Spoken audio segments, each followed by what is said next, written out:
avec Natalia Odisharia ce matin. Bonjour Natalia. Bonjour Damien. La diplomatie s'est accélérée ces derniers jours pour tenter de trouver une issue à la guerre en Ukraine. Les pourparlers de Genève ont permis de remodeler le plan proposé par Donald Trump. Mais qu'en dit donc la presse ce matin ? Le journal Le Monde nous dit ce matin, Damien, que les Européens s'offrent un répit. Paris, Londres et Berlin ont réussi à retirer du plan américain les points problématiques pour eux. Les discussions sur les intérêts européens, les sanctions contre les Russes, l'intégration de l'Ukraine à l'OTAN ont été remises à plus tard. Vous le voyez, Le Monde écrit, il n'est plus question pour Kiev de renoncer au territoire conquis par la Russie, ni d'établir une zone tampon sur son sol. Un répit donc selon Le Monde, mais pas selon le journal Le Figaro, qui qualifie ce plan de hold-up de Trump en Ukraine. Vous le voyez, le quotidien nous dit qu'un bras de fer se joue entre les États-Unis et l'Europe. Selon le journal, les Américains tentent de mettre la main sur les avoirs russes gelés en Europe que l'Union européenne veut mobiliser, elle, pour financer son soutien à Kiev. L'opinion, de son côté, se moque de la situation avec cette caricature. Vous le voyez, ici, ce plan de paix de Donald Trump est dessiné avec le drapeau américain et le drapeau russe. Et puis, dans un second temps, cette demande d'Emmanuel Macron qui a l'air un peu désemparé. Il dit « génial, et si on l'améliorait ensemble pour faire exactement le contraire ». C'est aussi un peu l'idée de cette autre caricature de Ramsès du site Cartooning for Peace, où Vladimir Poutine, vous le voyez, tient Donald Trump par ce fil. Les États-Unis, où une partie de la classe politique, Natalia, accuse le plan américain de reprendre les éléments de langage du Kremlin. Oui, et Bloomberg va encore plus loin.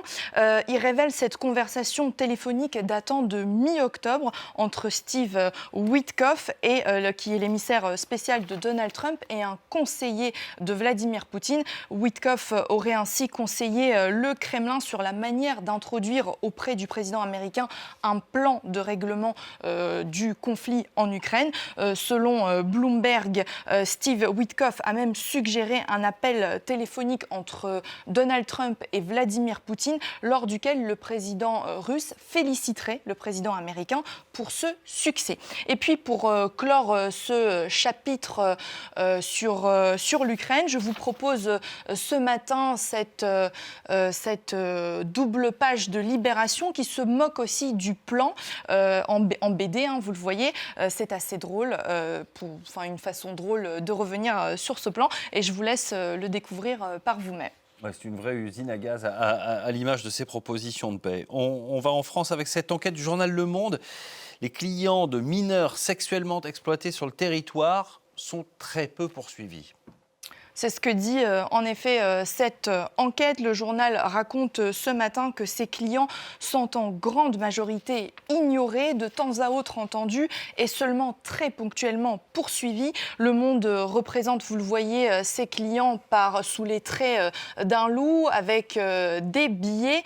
Dans cette caricature, si on devait poursuivre tous les clients pour viol, les cours d'assises seraient pleines, confie une avocate au journal. C'est une enquête donc édifiante qui rapporte les propos crus des clients dans les tribunaux ou les procès verbaux. Selon Le Monde aussi, 15 000 mineurs sont exploités en France.